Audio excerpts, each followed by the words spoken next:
Hey there folks, it's December and that means that it's time for my movies by month for the previous month of November. So we're really getting into winter now, so let's look back at the films that I watched last month. I'm not going to lie, it was a mixed bunch and there were some really curious ones there. But unlike the last few months, there wasn't quite as much horror because I really have been going a bit hell for leather for that for the latter half of this year. I don't know, blame what you want, COVID, 2020, whatever. But instead, this time, things were a little bit more scattershot. So let's go. So first up was one of the first proper big releases of the year that came out in the last little while, and that was one that went straight to Amazon Prime. Borat, subsequent movie film. Now, I imagine most people here have heard of Borat these days because, I mean, the first film was such a massive success. But just in case, the idea is that Borat is a reporter from this Eastern European country, Kazakhstan, which is a real country, but the way they portray it here isn't real at all. Anyway, he goes around being kind of daft and crazy and getting himself into silly sort of escapades. And anyway, that film got really big, and that was about 12 to 15 years ago. But it's also worth remembering that in the UK, Sacha Baron Cohen, the guy who plays Borat, was actually a really well-known face, because he'd been doing this for years. He'd done Borat sketches before, and he'd done his other personality pretends to be Ali G for long before that on UK television. I'll just put this out there. I think his work's fantastic, and I've been watching it for years. I mean, the Ali G film was good fun. The Brothers Grimsby wasn't great, but I think that Borat and Bruno are absolutely fantastic movies, although they are a bit similar in some ways. You may find this very hard to believe, but I'm gay. Okay. But anyway, Borat 2 picks up years later because Borat's being sent back to the United States to try and win over President Trump on behalf of Kazakhstan because they really want him to, forgive them for war crimes and stuff. So he decides he's going to get in his good favour by giving a gift to Mike Pence. A gift of, well, it starts off as something else, but ends up being his own daughter as a bride, and because it turns out she's stowed away on the journey over the sea. But most of the film is basically just the normal kind of Borat stuff of him being confused by American culture while also making a fool of himself, but also making fools out of other people, or more accurately, letting them make fools of themselves by him playing the idiot around them and letting them dig their own holes with their own racism and stupidity. And it's kind of fun. I mean, the format of this joke has worn a little bit flat and it's been done to death. I mean, partly because, it all becomes a little bit identikit and you can really see it. I mean, the one aspect of this that makes it slightly different is the whole COVID thing happens in the middle, and they do tie that into the story. And imagine they had to write that on the fly to put up with the fact that the situation of filming it probably became very difficult. But yeah, you can also tell from a lot of this that some of it is filmed with actors rather than it just being real people, rather than the candid camera stuff that they normally do. It's kind of formulaic in a lot of ways, a bit like how, well, essentially exactly the same as how the first film and the Bruno film were. I mean, they were basically exactly the same format, the same things happen at about the same time in the movie. But still, it was good fun. And yeah, it's 3 out of 5, and you should enjoy it. If you have an evening where you want to have a few laughs at some daft hijinks and some utterly ridiculous situations, you could do an awful lot worse than Borat 2. Next up was a complete belter of an indie movie called Lucky Grandma, and this is a movie about an 80-year-old Chinese-American grandmother who ends up accidentally stealing a whole bunch of money from the triads. And the thing is, it turns out she doesn't want to give it up because she's kind of a grumpy old granny, and she ends up working herself further and further into the underworld just trying to get by and live her normal life. And this was just a fun film.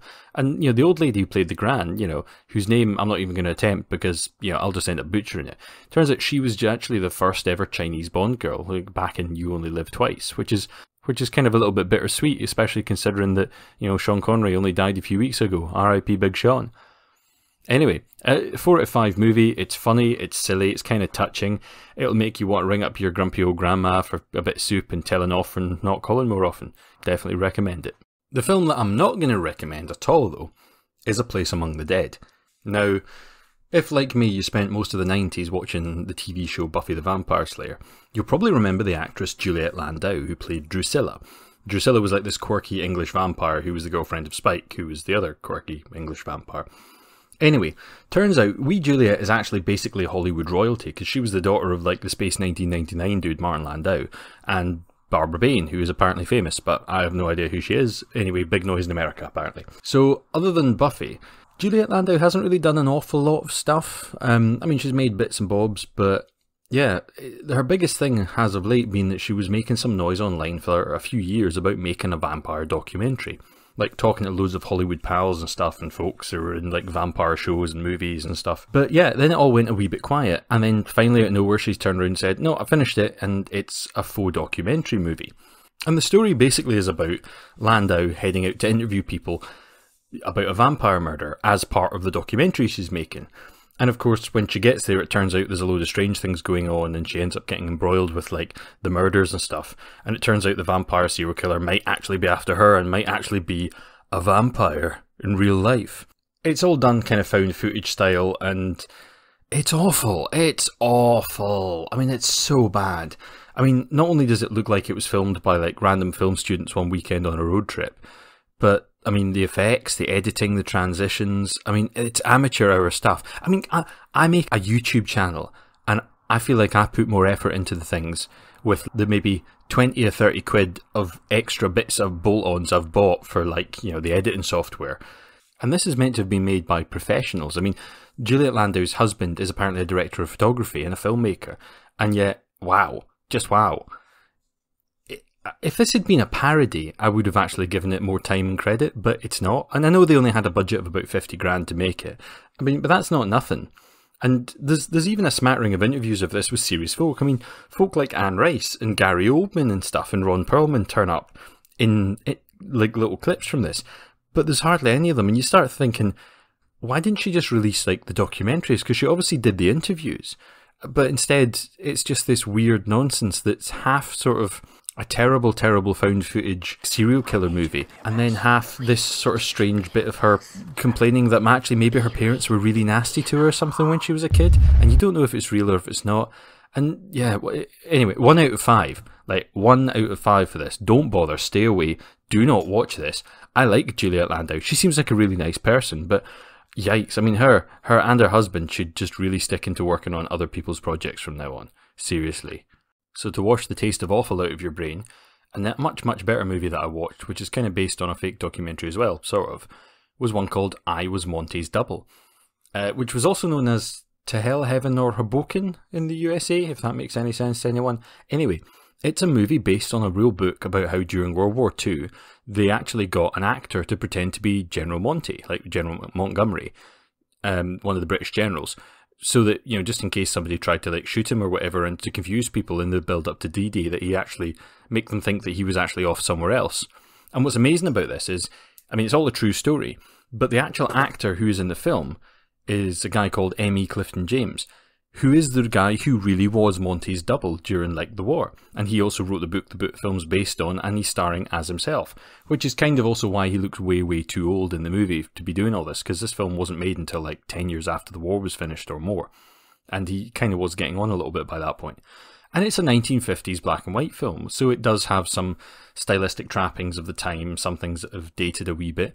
But I was kind of amazed that not only is it actually really interesting and really funny, but also they managed to really well match up shots of Monty, like, or sometimes James being Monty, that was real footage taken during the war, and then match that up with footage of him walking around on the set or on the location of the movie. And yeah, it was just a nice change. It's a fun, like, Sunday afternoon film to watch. So yeah, 4 out of 5. I was genuinely entertained by this, and you know, you could do an awful lot worse than this. It was kind of wholesome and a bit of good old-fashioned war cinema fun that wasn't all death and, like, nasty and people getting blown up.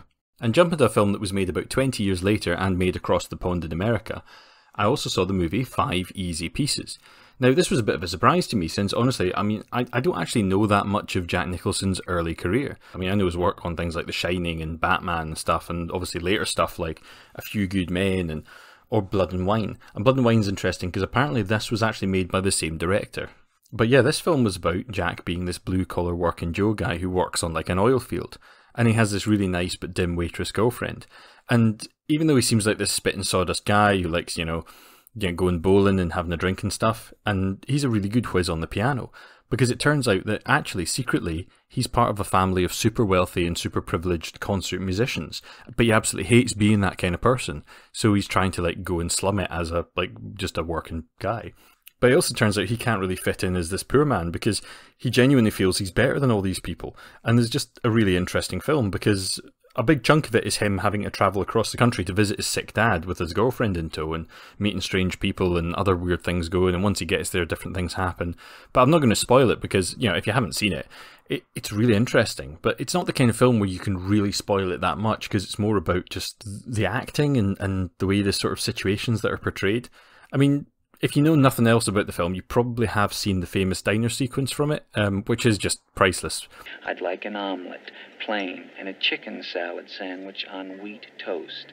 But yeah, anyway, 4 out of 5, because, you know, it was a really good film and I really enjoyed it. And Nicholson's absolutely amazing. I mean, as is everybody else. I mean, the other actors are fantastic. And it's a really interesting look into how people view themselves and also how they fit into groups or don't fit into groups. And it's genuinely a classic. I can totally see why it is a classic and in how, in a lot of ways, this is one of the films that really kicked off his career. And it might be a wee bit slow a couple of points, but yeah. That's nothing, you know, for a film that's genuinely as good as this. So totally, yeah, 5 easy pieces. Definitely gets a recommendation from me. Next up was, I mean, where to start with this one? It was The Painted Bird. Okay, so have you ever seen a film called The Road, based on a book by Cormac McCarthy? Now, if you have, you'll know that it's one of the most depressing post-apocalyptic movies ever made, and it's all about this boy and his dad. I think I've mentioned it before in other reviews. But anyway, it's a film that feels like 2 hours of being hit repeatedly over the head with a hammer made of sadness. Now, that film has absolutely nothing on another film called Come and See, which is a Russian movie all about a young boy who joins partisans and fights against the Nazis, and has a really, really terrible time and basically sees all kinds of horrors and loses his innocence. And neither one of those films holds a candle to The Painted Bird, which is a lot more similar in style and concept to Come and See. I mean, it's about a wee Jewish laddie who gets sent into like the Eastern European countryside to hide away from Nazis during the Holocaust. But because some bad things happen, he ends up on his own with nowhere to go and completely lost. And he ends up getting passed from person to person. Like, he ends up with a crazy sort of witch, and then a psycho miller, and a child molesting farmer, and a camp of Russian soldiers. And yeah, he gets beaten and abused and molested and whipped and threatened and starved, and pretty much everything you can imagine that's bad can happen to him, more or less happens to him. And it's a really horrible film. It's just horrible. It's unpleasant to watch. And apparently the book's even worse. The book is famous for being just this litany of horrific stuff happening to this kid. And the reason people remember it is because it's really beautifully written.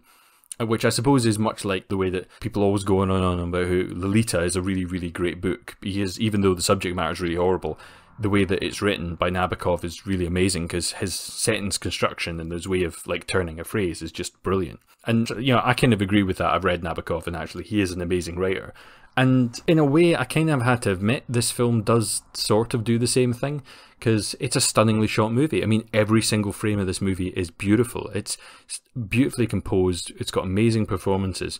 And not least of all from like the wee laddie who plays a little boy who had never actually acted before he was in this movie. So, but I'm going to give it like 3 out of 5, because even though it is really, really nice to look at, it's got good actors, it's actually kind of boring, which is the weird thing about it, because, you know, for a film that's as horrible as this, it shouldn't be boring, but it is, because by about the third time he meets up with someone, and you're like, you're just thinking to yourself, well, they're going to be horrible to him, and you're not wrong. And it's not gratuitous. You don't actually see like that many horrible things happen. There's a couple, but yeah. Anyway, I mean, it's hard to recommend this because it is total art house nonsense and madness here. So yeah, most people I would just say skip it. If you watch something that's like this, it's going to depress you. Watch The Road, because I mean, at least The Road had Viggo Mortensen and a few jokes in it. I mean, there's a couple of moments of humour in that. In this, there's just nothing at all but sadness. Now here's a funny one, in various ways, because I also watched a film called The Day Shall Come, and that's a movie that's on Amazon Prime, and it was made by British comedy writer and actor Chris Morris. Now, you probably don't know him, maybe you do. Anyway, he's somebody that folk in the UK probably know better than anywhere else in the world, because Morris is famous here for making a show called The Day Today, which was a parody of UK news broadcasts, or more correctly, the way that the news is broadcast in the UK. I mean, it's a bit like, you know, The Onion. It was the same kind of idea, but it was done back in the early 90s. He then did a show called Brass Eye, which did exactly the same thing, but it was a parody of documentaries, and he got in an awful lot of trouble for some of the stuff that came up in Brass Eye, but it is genuinely really funny and really clever. So Morris has never had any problem with pushing boundaries, and his first movie was a film called 4 Lions, which is about 4 daft British Muslims who decide that they want to become radicalised by ISIS. And the trouble is, they're just really, really stupid. I mean, they're thick as hell. And the film becomes a parody of both them being stupid, like how they go to Afghanistan to meet bin Laden and get like sworn into, like, you know, ISIS. And then they end up just arguing about which way is east because they don't realise they're on the other side of the equator, so east is in the opposite direction. I mean, there's that kind of silly stuff happens in it. But the whole film is also taking the mickey out of how the security services and police and politics and the media fail to deal with these things properly, which is very much the kind of stuff that he used to do in the day-to-day. And it was actually a really clever and touching movie at some points.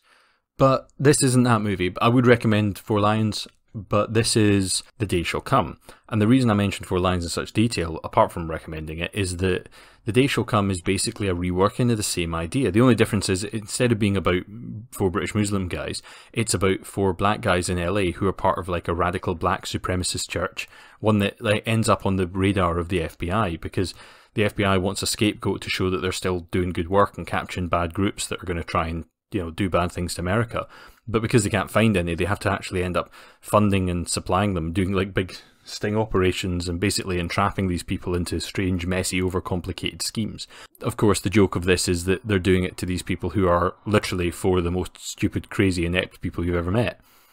But the trouble is, it's just not very funny. And it's not as clever as Four Lions, and it's not helped by the fact that there's no straight men in this. In a comedy, you've got to have a funny man and a straight man. And in this, the FBI, who should be the ones portrayed as realistic in this, they're portrayed like they're in a totally different comedy movie. They seem like they're out of a stoner comedy or something. And it just becomes incredibly childish. And it goes really against the message that it's trying to portray. I mean, even in the last 5 minutes, it's like, no, this is deep and meaningful and sad. But it just doesn't work. And it's a real shame. I mean, yeah, this is a 2 out of 5 movie at best. And as I said, it's unfortunate because Chris Morris has done really good stuff. And I feel like after this, they might not let him make another movie, and I'm not sure if it's actually his fault. And speaking of funding and getting to make your own movies, the next movie up is one that clearly had fairly little funding, and what money they did have, they spent it all in really interesting places, and that was Age of the Dragons, which is probably not the movie you're actually expecting from a title like that. What it is a surprisingly close adaptation of Moby Dick, you know, the story about the guy hunting the white whale. Now, this is a story that's been done umpteen times and told in many different ways over the years. Some good, some bad, some indifferent. And this is probably the first time it's ever been done as a future fantasy story where it's people hunting wyverns and dragons to sell like the vitriol they have inside them that makes dragonfire. And aside from like a short cameo from Vinnie Jones, who seems to be having a lot of fun in this, and Danny Glover, who's absolutely chewing up all the scenery as Ahab, pretty much everybody else in this is an unknown actor. But as I said, it's surprisingly closely adapted from the book. I mean, the names, the events, big chunks of dialogue, all straight out of the text, which has a kind of weird effect that by the end, you're kind of grudgingly having an okay time despite it being made on the absolute cheap and not being a very good film. I think some of the good in this is actually down to the director Ryan Little. You see, I know who Ryan Little was because he did a series of low-budget war movies called the Saints and Soldiers trilogy, where they were really low budget, but they were actually quite good fun war films. I mean, well, the first one was anyway. I've got all 3 of them, but I've only ever actually watched the first one, and it was a really good laugh. The problem is that this film has really flat cinematography, and I imagine that's partly because Ryan was also the DOP as well as directing the movie, and yeah, I think that's part of the problem because you've got sets and things that look kind of good on this, but they're all shot in such a bad way that it feels like at best like a workman-like episode of Xena Warrior Princess or something like that. And it's a real shame because they've obviously spent a lot of money on the props and the sets, the concept's decent, you've got a couple of good actors and you've got some hamming up and stuff. If you had some interesting camera angles and some nice shots, it could have been, you know, at least a 3 out of 5. But it's not. And it's not even mildly entertaining. It's just kind of daft. And it's a real shame that they didn't double down on realising they were making a turkey or spend a little less money on CGI and spend that extra money hiring a cinematographer because, yeah, it just ends up not being a great film, not one to really waste your time on. But another film I saw that absolutely is a absolute classic, 5 out of 5, I'm just saying it right now, is Cinema Paradiso. Now this is an old movie. I mean, this came out in the late 80s or something like that, and it was one of those ones that everyone always says, oh, it's a classic, it's one of the best films ever, and I never got around to it. I finally got around to watching it. And it's hard to, there's no other word for it. It is delightful. It is just a delightful movie. It's basically all about a young boy called Toto, or short for Salvatore, who likes hanging around the local cinema back in the late 1940s, just after the Second World War. And he becomes really good friends with this guy Alfredo, who's like the projectionist in the cinema. And over like the course of many years, he ends up learning to be a projectionist. He ends up getting to know all the people in the little town, and you end up like really understanding the personalities of all these people. And it's kind of a coming of age story, but also like jumping back and forward to the fact that, you know, years later, like in the late 80s, he's now a famous film director, and he hasn't been home for 30 years, and you're not sure why, and you want to find out. And it's just this beautifully told story of like just people and love and life in general, and also why people love the cinema. You honestly, it'll just make you fall in love with everybody involved in it.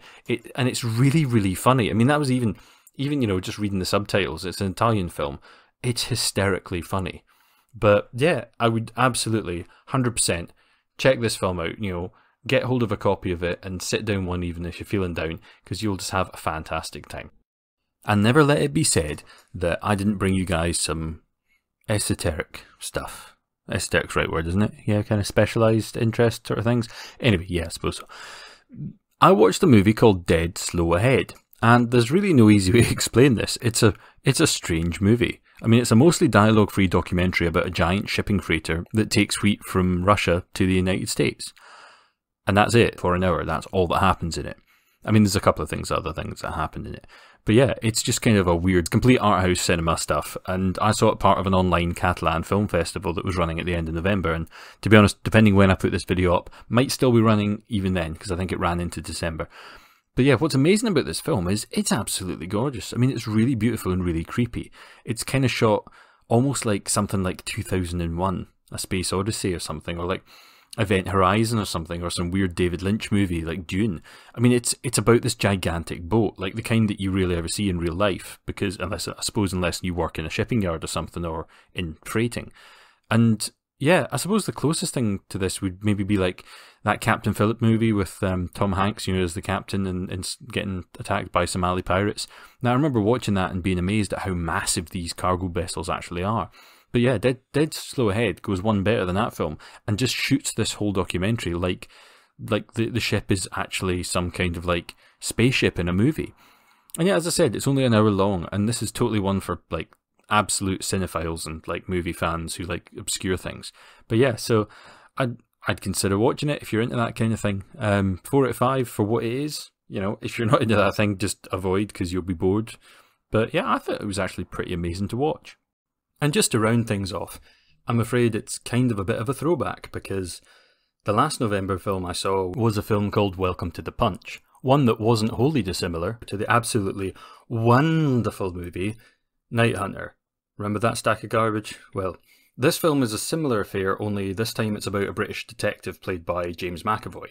And instead of serial killers, he's up against Mark Strong's gang of bank robbers, because they've got like old beef and he shot him in the leg once.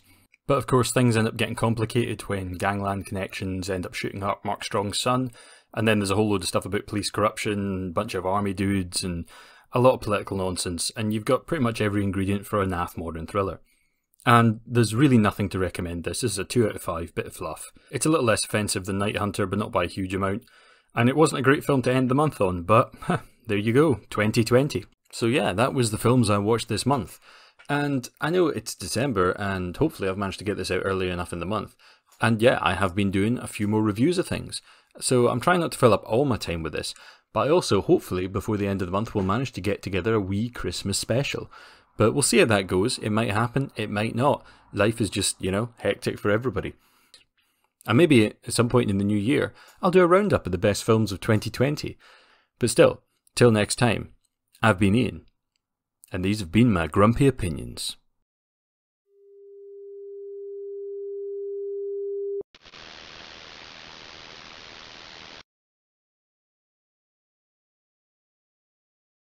And a special thanks to everybody listening, and especially my patrons, and most especially to Michelle Forbes and Judith Coloma, my top tier patrons.